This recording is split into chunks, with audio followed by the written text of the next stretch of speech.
स्वास्थ्य मंत्री ने पत्रकार वार्ता में कांग्रेस पार्टी द्वारा किए गए विकास कार्यों की दी जानकारी। कहा, जिलों में चरणबद्ध तरीके से उपलब्ध करवाई जाएगी डायलिसिस की सुविधा। मंडी में स्वदेशी जागरण मंच द्वारा जिला सम्मेलन किया गया आयोजित। सम्मेलन में लोगों ने रैली निकाल स्वदेशी अपनाने को लेकर किया जागरूक। कोल डैम परियोजना के पानी से मोटर बोट चालक परेशान। झील में अचानक पानी के आने से पलट रहे मोटर बोट। चालकों ने सरकार से मोटर बोट बचाने की लगाई गुहार। और बासा कॉलेज में मतदाता जागरूकता कार्यशाला की गई आयोजित। कार्यशाला में विद्यार्थियों को वोटर कार्ड बनाने के प्रति किया गया जागरूक। नमस्कार, आप देख रहे हैं HP 24x7। मैं हूं जनीशा चौहान। स्वास्थ्य मंत्री कौल सिंह ठाकुर द्वारा मंडी में पत्रकार वार्ता का आयोजन किया गया। इस अवसर पर कौल सिंह ठाकुर ने कांग्रेस पार्टी द्वारा किए गए विकास कार्यों के बारे में जानकारी दी। उन्होंने कहा कि प्रदेश सरकार लोगों को स्वास्थ्य सुविधा देने के लिए कृत संकल्प है और लोगों को स्वास्थ्य संबंधी सभी सुविधाएं दी जाएंगी। हमने जो है लगभग 112 प्राइमरी हेल्थ सेंटर हिमाचल में नए खोले हैं और लगभग 38 प्राइमरी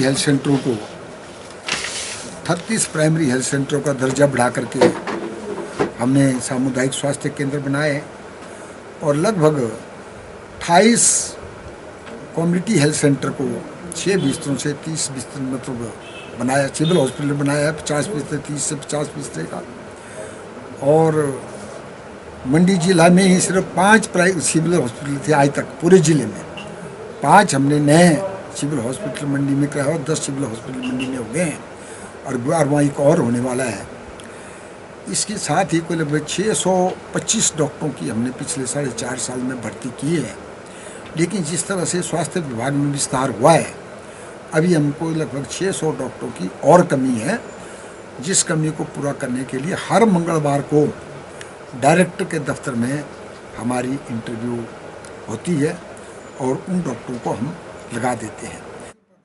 स्वास्थ्य मंत्री से अस्पतालों में रिक्त पड़े पदों पर पूछे गए सवाल पर कौल सिंह ठाकुर ने कहा कि वे मानते हैं कि प्रदेश के स्वास्थ्य केंद्रों में डॉक्टरों के पद रिक्त हैं। उन्होंने कहा कि अस्पतालों में जरूरत के हिसाब से डॉक्टरों की नियुक्तियां करवाई जा रही है ताकि लोगों को उचित सुविधा प्रदान हो सके। डॉक्टरों की मैंने कहा 600 डॉक्टरों की हमारे पास कमी है जी। विस्तार स्वास्थ्य विभाग में बहुत ज़्यादा हुआ है तो इसलिए नेचुरली कमी होना स्वाभाविक है। जोगिंद्रनगर में कमी थी, 4 डॉक्टर थे, अब 6 डॉक्टर और लगाए हमने, 10 डॉक्टर जोगिंद्रनगर में हुए हैं। बाकी जगह भी हमने कोई कोशिश ये की है कि अगर PSC है तो 1 डॉक्टर, 1 फार्मासिस्ट और 1 क्लास 4 जो है ज़रूरी है। इस वजह से जो है कुछ अस्पतालों में जहाँ डॉक्टरों की ज़्यादा सेंक्शन स्ट्रेंथ है वहाँ हमने कम डॉक्टर लगाए हैं। और इस बात को भी हमने ध्यान रखा है कि जहाँ वर्कलोड कितना है, OPD कितनी है, IPD कितनी है, उसके आधार पर जो है हम डॉक्टरों को तैनाती देते हैं।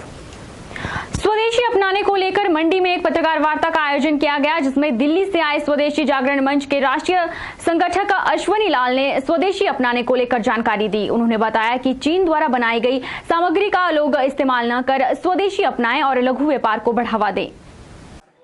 स्वदेशी जागरण मंच के राष्ट्रीय संगठक अश्वनी लाल ने बताया कि जिस तरह पिछले वर्ष चीन के पटाखों व सामग्री को देश में कम करवा दिया था, उसी तरह इस बार भी स्वदेशी जागरण मंच विदेशी सामग्री के प्रयोग न करने के बारे में लोगों को जागरूक करेगा, जिसको लेकर दिल्ली में 29 अक्टूबर को एक विशाल रैली का आयोजन किया जाएगा। चीन जिस प्रकार से बाजार में और बॉर्डर पर हिंदुस्तान को ठेंगा दिखा रहा है, देश के लिए बहुत बड़ा संकट है। और स्वदेशी जागरण मंच जैसा पिछली दिवाली पर लोगों का सहयोग लेकर के चीन के पटाखे बहुत कम करवा दिए थे, चीन की लाइटें बहुत कम करा दी थी, इस बार दिवाली के नज़दीक और बड़ा अभियान चला करके हम ये काम करने वाले हैं। 29 अक्टूबर को दिल्ली में एक विशाल रैली होगी। 1 लाख संख्या जो 2 लाख झंडे लेकर के रामलीला मैदान में आएगी, वो पूरे देश में फैल करके चीन के सामान से बचाएगी, कुम्हार के सामान को बिकवाएगी, छोटी छोटी इंडस्ट्री उससे फूलेगी, एम्प्लॉयमेंट जनरेट होगा, देश की सुरक्षा होगी। इसलिए सभी देशवासियों को इसमें योगदान देना चाहिए। वहीं स्वदेशी जागरण मंच द्वारा स्वदेशी वस्तुओं का प्रयोग करने को लेकर मंडी में एक रैली निकाली गई, जिसमें लोगों ने बढ़ चढ़कर भाग लिया और लोगों को स्वदेशी सामग्रियों को अपनाने के प्रति जागरूक किया गया। स्वदेशी लाएंगे, जय स्वदेशी, जय स्वदेशी।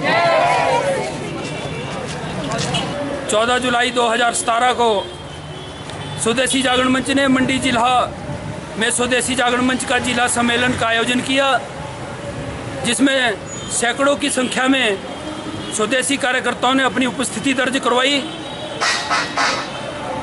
और सम्मेलन के बाद सम्मेलन में हमारे अखिल भारतीय संगठक माननीय कश्मीरी लाल जी और उत्तर क्षेत्र के हमारे संयोजक श्री कृष्ण कुमार शर्मा जी विशेष रूप से हमारे बीच उपस्थित रहे, जिनका हमें उद्बोधन मिला। हमीरपुर विधानसभा क्षेत्र में कल रात फेसबुक पर पूर्व विधायक बलदेव शर्मा और एक अखबार के पत्रकार की लड़ाई कुछ इस तरह बढ़ी कि देर रात पुलिस स्टेशन तक पहुंच गई।